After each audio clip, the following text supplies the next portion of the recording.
I like paying more at a hawker. To me, paying a lot at a hawker is as though I'm telling the hawker, let's ignore money for a bit. You take care of me for this meal. And I don't feel particularly taken.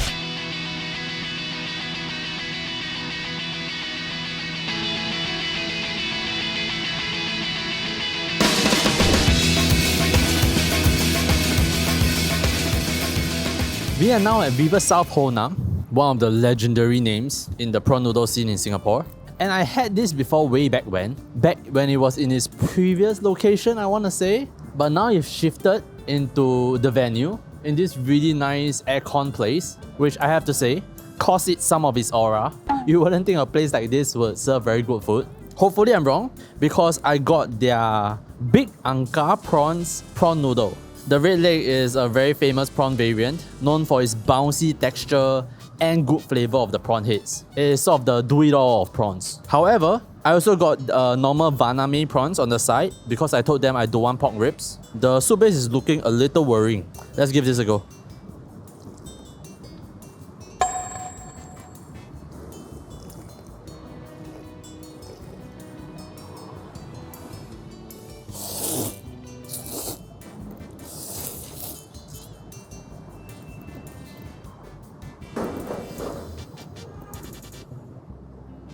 It's such a satisfaction eating fleshy prawns.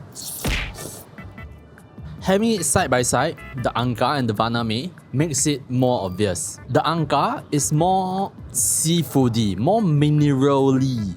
I don't want to sound too pretentious, but you taste more of the ocean. Whereas the Vaname prawns are cleaner, just flat and sweet. We have had many prawn noodles by now, and it's such a joy to taste the different flavors of prawn. And then we move on to the broth. While it is very brown, and I'll get to that, this is the first one in the series that is so creamy. If you look at the soup go, it almost has this like opaque tonkotsu consistency to it, which then means there has been a certain level of fat and gelatin emulsified and suspended in the soup, makes for a very rich finish on your lips. Previously, the brown ones are usually more clear, or at the very least, not so creamy, more like a dark brown. This is an interesting way to take it. For those of you who like richer flavors, this is really nice. But then, the bowl might be a bit too clever. I mentioned this before in the previous series, I don't want to repeat it too much, but slicing the prawn down the middle for it to look more impressive really disrupts the muscle fibers. Even in this bowl, it's so convenient that they have example for us. The whole cheaper Vaname prawn is actually more bouncy than the so-called premium Angkar prawns, just because it's whole. Given Vaname prawns are usually pretty fleshy to begin with, but still, I don't like this method. And then the second thing that I don't like is the bowl shape. Or Eldrick, bowl shape also can talk about. It tapers down very tight, which means that there is actually very little soup in this bowl of noodles. I took like 6-7 spoonfuls of soup at this point and it's gone. To make things worse, I went over to eat the prawns, and then the thick rice bee hoon absorbed the rest of it. It's almost like an optical illusion. I find myself like 2-3 minutes into the meal, right? And then I have no more soup left. Which then we talk about the last miss. While the thick, rich, porky flavour is very nice, there isn't that prawny orange oil on the top. Only the muddier prawn flavours in the broth itself.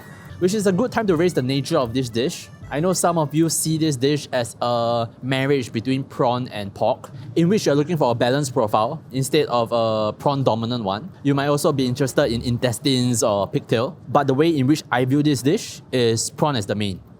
Alright, great first meal back in Singapore. I'll see you guys at the next stop. We are now at Zhup, probably top 2 most recommended in this series. And maybe I should infer that my viewers are doing well, because this is $30+. How is the most recommended prawn noodles twice, triple the price of the others in the series? For $30 odd, we get a ridiculous looking soup. Holy top note. Not only the really bright orange, but the under is thick and brown. And from the tail and the legs, I'm 85% sure this is also Angkar, similar to the one from before. We get 5 half prawns. And you all need to see this. Bro, Zamet, man.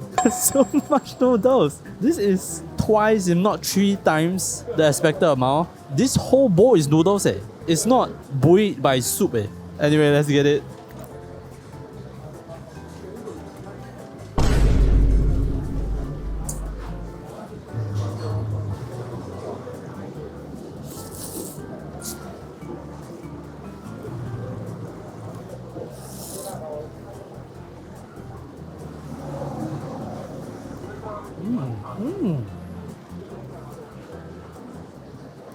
This is like meeting the love of your life, having a wonderful night out, but they don't do the check dance. Phenomenal prawns, both in texture and taste. It is like the previous prawn we had, but 5 to 10 times better, which is something that we cannot really address in this series. Yes, we talk about Angka, we talk about Tiger, right? But even within those variants, there are naturally standard differences. Freshness, wild-caught farm. We can't get into all that in one shot, but I can say that this prawn is much, much better. And despite being cut into half, having its texture compromised, you can see how many times I'm chewing here. The texture is so satisfying. This cooked whole, I think can rival Kallang Cantonese live prawns. And I'm not sure what this means, but it's the first time in the series where the prawns are cooked very aggressively. I'm not sure if this has to do with, farm versus wild caught, or how the muscle fibers contract unevenly, leading to a curved pattern. What I do know is, damn nice. And then to the soup. The most flavorful soup in the series, Penang included. Crazy flavor top to bottom. Really strong hit of the prawn tamale on the top, and on the bottom it's still thick. Not only is it thick, you can see zha. I cannot really identify it already, but maybe it's shreds of prawn meat, maybe it's grinded shallots, maybe it's seasoning. Super packed with flavor and served in a clay pot, so it stays hotter for way longer. And then to the noodles, I like the hospitality. They just give you the noodles because it's cheap. They want you to fill up. This is, I want to say, too much noodles for most people. But what I'm more interested in is the soup at the bottom. They tell you free flow soup, but only for the soup served with the noodles. And this is a very different soup. If I were to throw a wild guess, there's peanut butter in this soup. Or they simply blended down peanuts. It is a very different soup from the prawn soup. Still enjoyable though, but they never do the check dance. It pains me so much that there's this deal breaker, but it's too sweet. Even with so much flavor, so much depth in the soup, there is this ringing sweetness that is so disruptive that even if the soup is so good, I cannot make it to the bottom. It's like after every spoonful, I feel zapped by the sweetness. It's such a seemingly small thing, and I want to look past it. But if I cannot even finish the soup, it has to say something, right? It's so flavorful though. I'm so frustrated. I'll go think about it. I'll see you guys at last place. We are now at Zion Road. It's been a while since we came back here, and we are here for Xian prawn noodles. I got the $28 version. This was supposed to be a cheap series. I'm supposed to be storing mana for the next series. But I was itchy to find out what does $28 buy you in a hawker center. It buys you 7 half tiger prawns, I want to say. I saw it in the counter in the front, and I really hope that this is wild-caught prawns or haixia, because 28 for 3.5 farm tiger prawns is kinda steep. I hope I can find out. Let's get it.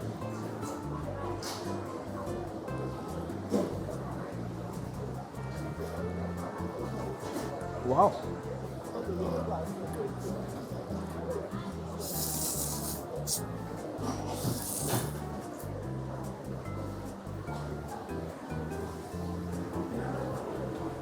I like paying more at a hawker. To me, paying a lot at a hawker is as though I'm telling the hawker, let's ignore money for a bit. You take care of me for this meal. And I don't feel particularly taken care of. We talk about the good parts. The broth is very surprising. While it is very brown, right? Barely any orange hues, the seafoody flavor actually comes through. I'm not 100% sure it's all prawn. I feel like there's another seafood component inside. Maybe dried scallops, clams, or some other smaller variant of prawns. Very delicious. And coming from the previous place, it's more obvious that this kind of salty, savory soups is my preference. It is also significantly porky and peppery, almost in the bak kut teh realm already. I enjoy it quite a lot. And then to the prawns, good texture. Very, very nice snap. I guess iconic of the tiger prawns, known for their nice bite. But that is also where the misses begin. I'm not convinced that this is haixia, which really should be at the price point. The meat itself is rather bland, faintly sweet. So while it has a very good texture, it's not particularly satisfying. Also, this will be my last time mentioning this series. The half prawns compromises the texture. It seems like this is the popular way to serve it because of the convenience of peeling it out. But I think it has to be said. And then the main miss, the main reason why I don't feel taken care of is because at this price point, there's no extra bowl. Towards the end of the meal, My bowl is a mess. And I know you can say that, you know, Eldrick, if you want extra bowl, just go and ask for extra bowl. But that's not the point. If I wanted to compromise, this will be $5-7. The reason why I pay more is I want to be taken care of. I think it's warranted. I can see how some of you might think it's very princessy. I have to say some of the $27 goes into having pork ribs and sanchen roll. I didn't know I was ordering this because there is no menu. There's only a price point. But yeah, this is the most I have spent on a single hawker dish. And I'm not too convinced it's worth it. But I do have time to reconsider. So I'll see you guys at the cafe. We are now at Grace Espresso along River Valley Road. And I got myself a cortado with 3 hearts. Oh my god, is the barista trying to hit on me? Anyway, recap. After 1 month now, I think I sort of have an idea of the prawn mee that I want. It seems that prawn noodles as a dish really wants to co-feature pork alongside it, but I don't prefer it. Not in this dish. I feel like putting prawns front and center is so much more interesting. There's so much to taste and so much to learn. I'm barely getting a hang of the variants, and yet today between the first place, River South Honam, and the second one, Zhup, the difference in angka is very big.